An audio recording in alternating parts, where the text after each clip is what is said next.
धाकड़ खबर, बेखौफसुमा बेबाक अंदाज।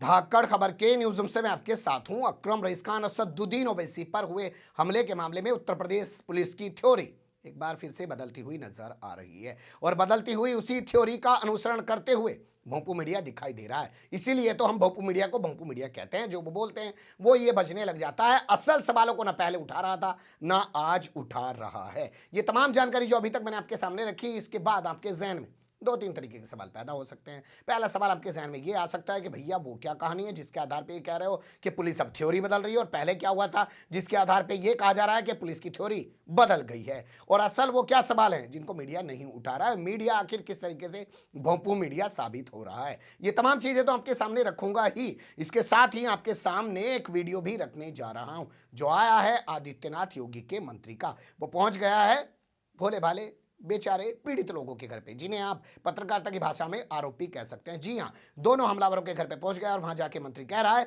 कि ये भोले भाले हैं, इनोसेंट हैं, इन बालकों को फंसाने की कोशिश की गई है और उन्हें इंसाफ दिलाने के लिए वो उच्च स्तरीय जांच कराएगा। तो मंत्री का आरोपियों के घर पहुंच के उन्हें बेगुनाह बताना, ये किस तरीके के सवाल पैदा कर रहा है और किस तरीके की चीजें चुनाव के दौरान पैदा होने जा रही हैं, इन सब पर रोशनी डालने की कोशिश करेंगे। तीन हिस्से में पूरी खबर आपके सामने रखने जा रहा हूं। फिलहाल ताजा जो खबर आज की है उस पर नजर डाल लेते हैं। देखिए, आज की जो ताज़ा खबरें छपी हैं अखबारों में, पिछले हालांकि 2 दिन से छप रही हैं, मैं आपके सामने ताज़ा होने का दावा कर रहा हूं इन खबरों के। अब भोंपू मीडिया का दलाल चाटुकार दंगाई पत्रकार तो हूं नहीं कि बाद में आपके सामने खबर रखूं और हर खबर को ताज़ा बता दूं। खबरों में कहा गया है रिमांड पर लेने के बाद दोनों आरोपियों ने पुलिस को बताया कि उन्होंने 4 साल पहले हथियार खरीद लिया था, 1.25 लाख रुपए में हथियार खरीद लिया था, गोली कारतूस तमंचा सब कुछ खरीद लिया था।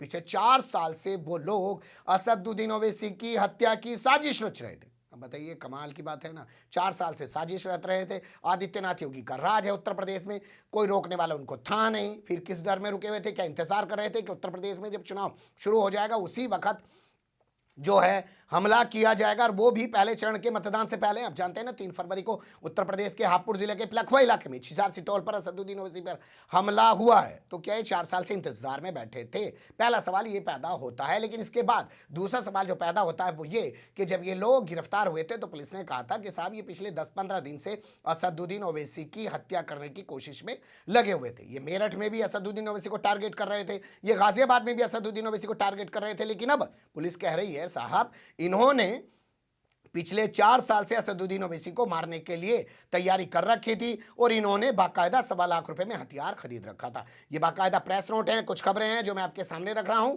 और दोनों आरोपियों को, सचिन और शुभम को, 1 दिन के रिमांड पे लाने के बाद पुलिस ने यह दावा किया है, जिस पर कई सारे सवाल खड़े हो रहे हैं। अब बात कर लेते हैं कि जो हथियार बेचने वाला था जब वो पकड़ा गया था तब क्या कहानी बताई गई थी।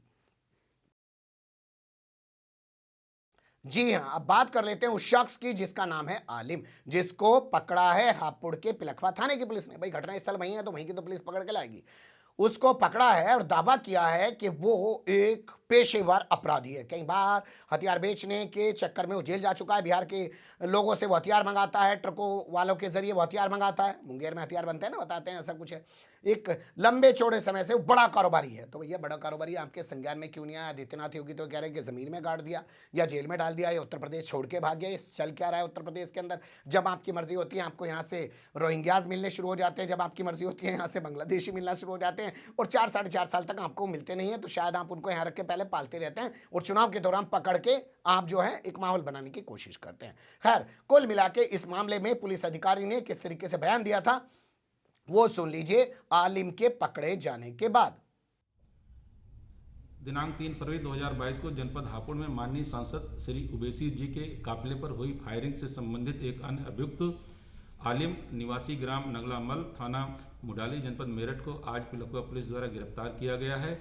उसके द्वारा मुख्य आरोपी सचिन शर्मा को अवैध शस्त्र एवं कारतूस उपलब्ध कराया गया था। इस मुकदमे से संबंधित अन्य सुसंगत साक्ष्य संकलित किए जा रहे हैं तथा आवश्यक वैधानिक कार्रवाई की जा रही है। सुन लिया आपने। अब यहां सबसे पहला सवाल यह पैदा हो रहा है कि जब ये पकड़ा गया तो उस दिन ये भी तो बता रहा होगा ना कि इसने हथियार कब बेचा। या अब इनको रिमांड पे लाने के बाद पुलिस को पता चला अरे हो इन्होंने हथियार इससे 4 साल पहले खरीदा, 1.25 लाख रुपए में खरीदा। यानी ये इतने हथियार बेचता है बेचारा, रात दिन इसे पता ही नहीं चलता। ये तो दुकानदार हो रहा है एक तरीके का, परचून की दुकान वाला, कि पता नहीं दिन भर कितने ग्राहक आए इसे पता ही नहीं चला। ग्राहक बता रहा हाँ जी मैं फला टाइम गया था, इतने रुपए का सौदा मैंने उसकी दुकान में से खरीदा था। तो ये सवाल यहाँ एक बहुत बड़ा खड़ा हो रहा है। इसी के साथ सवाल ये भी खड़ा हो रहा है क्योंकि अखबार वाले जो कुछ छाप रहे हैं उसमें ये तक लिखा है कि सचिन शर्मा के घर में डासना के अंदर इसने काम किया, उस दौरान इसकी दोस्ती हो गई और दोस्ती होने के बाद हथियार इसने बेच दिया। तो क्या यहाँ ये भी बताना चाहिए पुलिस को कि आलिम से जब इन्होंने हथियार खरीदा तो क्या इन्होंने कहा था कि ओवैसी को मारना चाहते हैं इसलिए हथियार दे? सोचिएगा इस बारे में भी कभी। यह है दूसरा सवाल जो पुलिस की थ्योरी पर खड़ा हो रहा है, क्योंकि पुलिस लगातार अपनी थ्योरी को बदल रही है। अब चलते हैं खबर के तीसरे हिस्से में, बात कर लेते हैं योगी आदित्यनाथ के मंत्री की। जी हां, योगी आदित्यनाथ के मंत्री की बात कर लेते हैं जिसका नाम है सुनील भराला, जो योगी सरकार में मंत्री होने के साथ साथ राष्ट्रीय परशुराम परिषद का अध्यक्ष भी है। वो पहुंच गया आरोपियों के घर पे और उसने जाके कहा ना जी ये तो भोले हैं, बच्चे हैं, अब हम जांच करवाएंगे, पता लगाने की कोशिश करेंगे कि कहीं इनको गलत तो नहीं फंसा लिया है। पहले मंत्री की बात, फिर आपसे घटनास्थल को लेकर और हमले को लेकर कुछ चीजें हैं वो रूबरू करने की कोशिश करूंगा। ये दुरई गांव में अपने सचिन शर्मा और दूसरे एक शुभम, दो अपने लोगों को अभी जो विगत दिनों में एक हमला समाचार पत्रों में और टेलीविज़न के माध्यम से जानकारी मिली थी कि हमले में उन दोनों को नाम दर्ज करके जेल भेजा गया है। उसको लेकर के राष्ट्रीय परशुराम परिषद के हमारे प्रदेश के पदाधिकारी और जिलाध्यक्ष परशुराम स्वाभिमान सेना के सभी संगठनों के उनका एक अनुरोध था कि आप उस परिवार में आकर के उनकी निष्पक्ष जांच होनी चाहिए और निर्दोषों को इनको जांच करा करके उस पर कार्रवाई होनी चाहिए। उसको लेकर के हम यहाँ आज उस परिवार में उनके माता पिता और उनके भाई से मिले थे आकर के, और उन्होंने स्पष्ट रूप से कहा है कि ये अभी संदिग्ध है कि वो घटना में थे नहीं थे। उसको पुलिस ने उठाया तो उस सारी बात को लेकर के जो AII के जो अध्यक्ष हैं और सांसद हैं उस पर जो हमला है, तो वो लगातार जो एक बहुत कटुर भाषा और जो आक्रामक और सबको गाली देने का काम कर रहा था, तो उस पर क्या ये आवश्यक नहीं है कि इनको वो बच्चे थे नहीं थे, तो जांच करने पर पता लगेगा। हमने परिवार से स्पष्ट रूप से कहा राष्ट्रीय परशुराम परिषद उनकी जो है और परशुराम स्वाभिमान सेना उनकी पूरी तरीके से पैरवी करेगी और उनकी जांच कराई जाएगी और उस पर हम उनको सहयोग करेंगे, और ये जो है निश्चित रूप से दूध का दूध और पानी का पानी होगा। हाँ, तो वो सब निष्पक्ष जांच का प्रकरण है। उसके कहने से कौन है क्या है वो सारा जांच होनी चाहिए। हम भी उस बात को कह रहे हैं कि वो निर्दोषों को। सुन लिया आपने मंत्री महोदय को। ये मंत्री महोदय ने लंबा चौड़ा बयान दिया है। पीड़ित परिवार को डर लग रहा है, इसलिए पिता जो है आरोपियों का विनोद शर्मा, उसको सुरक्षा भी दिलवाई जाएगी और हर तरीके से मदद की जाएगी और इंसाफ दिलाने के लिए पूरी लड़ाई लड़ी जाएगी। अब आपके सामने कुछ खबरें मैं रखने की कोशिश करता हूं।